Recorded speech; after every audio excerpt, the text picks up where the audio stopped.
ምክንያት ነው የዘነ ምን አመጣት ውጣ ያልኩ ቅድም ትወጣ ኑሮ አጄ ካርለ ባንተ ምክንያት በምን ሰዓት የመጣው እኮ አንተ ነህ በማይሆን ሰዓት ምትለኝ ምንድነው አንተ እዛ ጋር መልካም ወደ ራሷ እየተመለሰች ነበር ደህና ነበር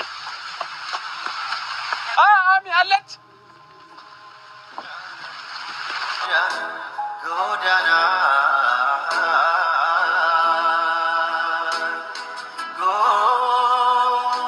ታስተቆር እንደውም አንድ ነገር ልንገርህ ሄለን የታመመችው አንተ ከመጣ በኋላ ነው ማን ያውቃል ይሄ ነገር አንተ ስለማበዷ ነው እኔ መጣሁ ገብቷል እኔ እንዳበረቻቸው ነው መጣሁ ስላበረሽ ነው መጣሁ አይደለም ሄለን ባንተ አብዳ ፈቅራለሁ አትልም ይሄን ነገር አንተ አንተው ቢሆንስ ማን ያውቃል ነገር ምፈልግ ነገሩ ትድበትን የርብቅበት ሞታ ታውቋል ያረክባትን ያስተበተብክባትን አንተ ነው የምታውቀው እንዴ አፈን አትክፈት እንደማይተዋወቅ ሰው ካሜራ ፊት አፈላፈት እኔ ላዛት ዲና አምጣት ተወኝ ከረበክበት ዲና ተወኝ ይርናም ተወኝ በቃ አምጣት ተወኝ ተወኝ ይዛት ሄድ ይርገረበት አምጣት ተወኝ እኔ ሰፈር መሰር ካለበት ራስኩ በተረጋጋ መንፈስ እኮ ቢጠይቀኝ ችግር የለም አብረን አጋ ተጋግዘን ይዘናት እንሄዳለን የተረጋጋሽ ነበር አይደል በተኛችበት እኮ ይዘናት ሄድ እንችል ነበር አይደል ምን ነበር ማድረግ የነበረብኝ ነው ከዚህ በላይ ምን ማድረግ ይችላል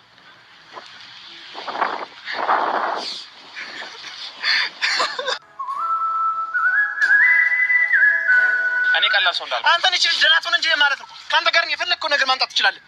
እኔ ስላንተ አይደለም የምጨነቀው እቺ ልጅ ብቻ ጀናቱን እዚህ ጋር ለቀቀኝ እቺ ልጅ ብቻ ጀናቱን አያገባኝ ሄድ አምጣት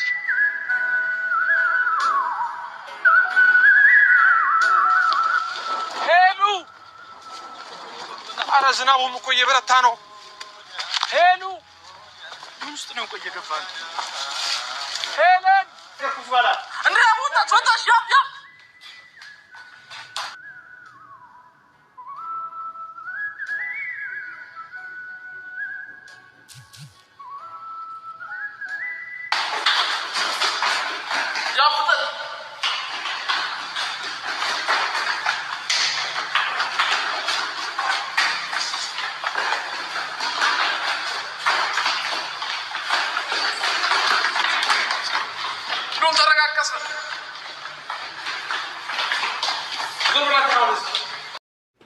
በነገራችን ላይ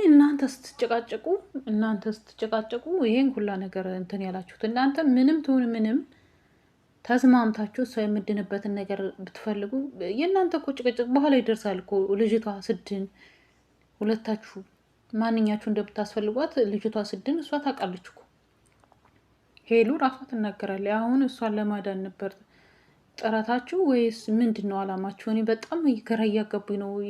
ያቡና ልዑል ማለት ነው ሰላም ጤና ይስጥልኝ ውድና የተከበራችሁ የመታገስ ቤተሰብ ወይ እንዴት አላችሁ ነው ያለው እግዚአብሔር ይመስገን ሁሉ ሰላም ነው እንግዲህ ውድ ቤተሰቦቼ ሄሉ ትላንትና እንግዲህ ልዑልና ያቡ ሲጨቃጨቁ ሄሉ በር ከፍታ ወጣለች ማለት ነው አልደረስኩባትም በጣም ኃይል አላት እኔ እንደዚህ ስትሆን ራሷ አይቻት አላውቅም ብዙዎቻችሁ ደግሞ ብቻ ናሂ እኔም ራሱ እያልኩ ነበር ወንድሟ ምናምን እያልኩ ነበር ናሂ ራሱ የራሱ ችግር አለበት ትዳሩ ላይ ብዙ እንትኖች እየገጠሙ ነውና ብቻ አትፍረድ ይፈረድብሃል ነው ለሄሉ እግዚአብሔር እኔ መኪና ውስጥ ራሱ እንዳገባ እየፈራሁ ነው የምር እንደዚህ ከሆነ በጣም ከባድ ነው እነሱ መጣላታቸው ምን ተረካላቸው ትተው ለምን ለሷ ምትድንበትን ጸበልም ከሆነ ምንም ተመካክረው ይሄ ነው ብሎ የነሱን ነገር ወደ ኋላ ትተው በኋላ ይደረስበታል ሄሉ ስትድን ማለት ነው ለምንድን ነው እንደዚህ የሚያደርጉት በጣም ግራ እያጋቡ ነው ተረጋግተው ተመካክረው በመከክር ሁሉ ነገር ወደ ኋላ ችግር ካለባቸውም ችግር የሰው ልጅ ናቸውና አይጠፋቸው ወደ ኋላ ትተው የሄሉ መዳን ቢፈልጉ መልካም ነው ብዬ ነው ማስበው እንደዚህ በጭቅጭቅ ሊያድኑት አይችሉም እዚህ ውስጥ እስኪ አይ እኮ ደግሞ ቤቱ ቁልፍ እኮ ነው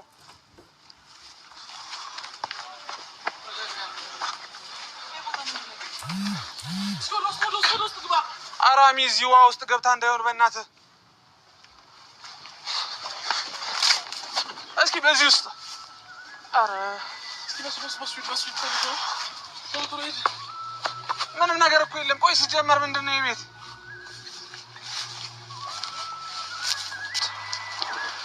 ሄሉ አረ ዝናቡም እኮ እየበረታ ነው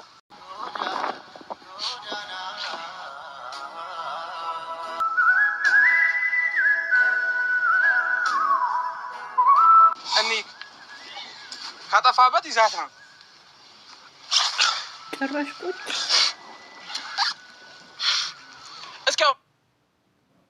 ዝናብ ችግር የለውም እኔ ከማመጣት ፈልጌ ያመጣታለሁ እኮ ተነሳ አምጣት ለኔ አትዛት እዚህ ሂድ አምጣት መናገር የምፈልገው ነገር ነው ትሄድበትን የነበክበትን ቦታ ታውቋለህ ያረክባትን ያስተበተብክባትን አንተ ነው የምታውቀው እንዴ አፈን አትክፈት እንደምትተዋወቅ ሰው ካሜራ ፊት አፈን አትክፈት እኔ ላይ ገባ አንተ ዝጋው ጠንቀቅ ዝጋው ካሜራ ለምን ይዘጋዋል ለምን እኔ እዚህ ጋር አንተ መተታ አስደረገባት ምናምን ለምን ነው አፈን የምትከፍተው አንተ ማሰብ ፈታ ከሰጣት በኋላ ነው እንደዚህ ሆነችው ልጅቱ ማን የሰጣው ማን የሰጣው ያማል አንተ እኮ ነው መጣ የበጣበጥከን እዚህ ጋር እኛ እኮ ሰላም ነበር አንተ ስለምን መበጣጥ ነው የምትወጪ ባበርች ያልኩ እኮ ነው ምን አገባ ስለሌለ ማብር ምን ያገባል ለምን ነው የማያገባኝ ያ ምን ያገባል ምን ናት ይለ ምንድነው አንተ ማን የፈለከው 6 ወር ሆናችኋል እኮ ከተለያያችሁ ገብቷል 6 ወር ሆናችኋል ከተለያያችሁ ማን ምንድነው እንደው ማለት አንድ ነገር ልንገር አይደለ የሆነ ነገር አስረግጬ ልንገር ስለመተት ስለምንድነው አይደለ የምታወራው አንተ ፕላንህ እኔን አስጠቁረ እዚህ ጋር በሚዲያን ፊት በሁሉም ሰው ፊት በቤተሰብ ፊት በየለም ቤተሰቦች ፊት በራሴ ቤተሰቦች ፊት አታውራ አይደለ ስለአንተ ችግር ፕላንህ ማለት ነው ፕላንህ እኔን ስለመተት ምናምን አውርተን ልታስጠቁር እንደውም አንድ ነገር ልንገር ሄለን የታመመችው አንተ ከመጣ በኋላ ነው ማን ያውቃል ይሄ ነገር አንተ ስለማበዷ ነው እኔ መጥቶ ገብቷል እኔ እንዳበረቻቸው ነው መጥቶ ስላበረሽ ነው አይደለም ሄለን ባቃብዳ ፈቅራለሁ አትልም ነገር አይነ ነገር አንተ አምጣው ቢሆንስ ማን ያቀላል ይሄን ነገር በቀና ተነሳስተ ሄለም ቦታ አልሰጠ ስለ ቦታ አለማፈቅራለሁ ምናምን ልትል ቦታ እንዴት እንደምትሰጥ ታውቃለህ ቦታ እንዴት እንደምትሰጥ ታውቃለህ አንድ ነገር አልፈለኩም ገብቷል ወንድምነትን አልፈለኩም አንተ ሌላ ነገር ፈለከኝ ነው ወንድምነትን አልፈለኩም ቤትን ያውቃለሁ አንድ ነገር ልንገር ሁሉ ምንድነው ትከራከሩት በቃችሁ በቃ ይሄን ነገር ይሁን ለካሜራም ለሱም አስረግጬ መናገር የምፈልገው ነገር አለ ምክንያቱም ማለት ነው አማን ኮሜንት ላይም እሱም በተደጋጋሚ ስለፈልፈው ነበር ሄለን የታመመችው እሱ ከመጣ በኋላ ነው አንተ ከ6 ወር በኋላ ህይወታችን ላይ አንድ ቀን በአካል እንኳን አይተን ማናቅ ሰውዬ ቤት ድረስ መጣ አንተ ከመጣ በኋላ ይሄ ነገር ተፈጠረ ማን ያውቃል ይሄን ነገር ስለዚህ እንደዛ ነው የምትወር አይደለም ሀበሻ እናንተ በተናገሩት ነው አይደለም ያምን እስኪ እኔ የምናገረውን ያምኑኝና ያምኑኝም እና ያለው ቤት ሄደ አሁን ይብልን ነው የምናመጣ እሺ ፈልጋቱ ወደ ውስጥ ካለች ምን ያፍ ምናምን መቃኒ ምንድነው ያለና ማራቅ ነው አየናቱ ውስጥ ሁሉ እኮ ገባን አይደል አስወልሽ እንዳቱ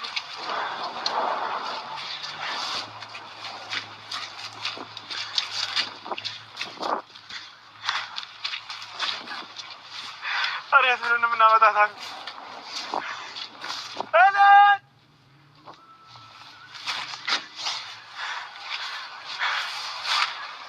ተረጋጋ በቃ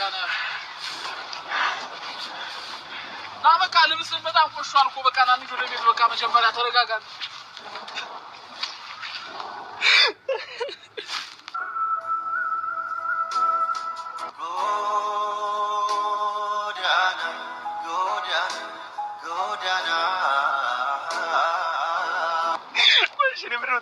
ንገረኝ እስኪ እኔ ምን ያጠፋሁት ምንድን ነው ያደረኩት እኔ አጠፋሁ እኔ እኮ ሄሉን አስታውሳው ወደ ራሷ እንድትመለስ ነበር እኮ ፍላጎት ምንድን ነው ያደረኩት ቆይ አንተ ያጠፋው ጥፋት ያው ልንገርህ ማለት ነው ሄሉ ከማንም ጋር ብትሆን ከምንም ጋር ትሁን ከፈለገችው ጋር ብትሆን ተመልሰህ አንተ ልትመርጥላት አትፈልግም የሷን ህይወት ይሄ ነው ጥፋትህ አንተ ከመጣ በኋላ ነው እንደዚህ ሌላው ደግሞ ሲቀጥል አንተ ነህ እንደዚህ ያረካት አንዴ ሻሹ ነው አንዴ ምንድነው ከማለት ለሷ የሚጠቅመውን ነገር በአይምሯችሁ አስባችሁ ሄሉ የምትድንበት መንገድ ነው መፈለግ እንጂ አንተ እንትናትልም ልዑልም የራሱ የምትናገሩ ነገር ራሱ በጣም ያስጠላል ይደብራል ማለት ነው ልጅቷ እንድትድን ከፈለጋችሁ ለልጅቷ የምትድንበት መንገድ ነው መፈለግ ያለባችሁ እንጂ እናንተ ቁጭ ብላችሁ እኮ መነታረክ ያዛችሁ በአንተ ምክንያት ነው በአንተ ምክንያት ያም ሆነ ያም ለአሁን ላይ ለሷ ምንም የጠቀማት ነገር የለም የሚጠቅማት ተመካክራችሁ አንድ ሆናችሁ ጸበል ቦታ ወስዳችሁ እሷን ወደ ራሷ ብትመለስ የዛን ጊዜ እኮ ውሳኔውን እሷ የሚጠቅማትን የሚጎዳትን እሷ ታውቃለች የዛን ጊዜ እኮ ተነግራችኋለች ሌላው ሲቀጥል አንተ ስትል የነበረው ከልዑል ጋር ከሆንሽ እገልሻለሁ ስትላል ነበር ያ ማለት እኔ ነኝ የምመርጥልሽ አንቺን ህይወት እያልክ ነው የራስክን ህይወት እየኖርክ ማለት ነው ይሄ አግባብ አይደለም አግባብ ነው ብዬ አላስብም ውድ ቤተሰቦች እስኪ እናንተም ሀሳብ አስተያየታችሁን በኮሜንት አስቀምጡ ሄሉ እኔ ፈጣሪ በሄደችበት እንትን ይጠብቃት ነው የምለው እውነት የዋህ አምላክ አንዳንዴ የዋህነት ዋጋ ያስከፍላል ግን መጨረሻ ላይ ደግሞ ህይወቱ ያማረ የተዋበ ነው ትድናለች ትመለሳለች ደግሞ እግዚአብሔር ምንም እንትን የሚለው ነገር የለም ይመስለኛል የዛን ጊዜ ታስታውሻችሁ ሄሉ አንድ እንኳን አልፈልግሽም ብሎ የድሮ ፍቅረኛው እንትን ብሎ መኪና ሞታለው ስትለው እንደዛ ሁላ ብለው በቃም ብለው ተለያይተዋል። እንደገና 6 ወር ምናምን ቆይቶ መምጣት በጣም ይከብዳል። የምር ለእውነት ከሆነ ማለት ነው። እና በጣም ነው የሚደብረው። ለማንኛውም ግን አሁን ሄሉን መዳን ነው እኛ የምንፈልገው። በተለይ ሌላውን ተውትና ለእናትና ለአባቷ በጣም ታስፈልጋለች ሄሉ። ሴት ልጅ ለአባቷ ራሱ አያቸዋል። እንደዚህ ከሆነ እንኳን አባቴ የአባቷን ስም ነው የምጠራው። ማርያምን ነው የምላችሁ። እና እመቤቴ ከአንቺ ጋር ትሆን ባለሽበት ነው የምለው እውነት እንጂ እነዚህን ቤተሰቦቿ ካልመጡ ያድኗታል ብዬ አላስብም።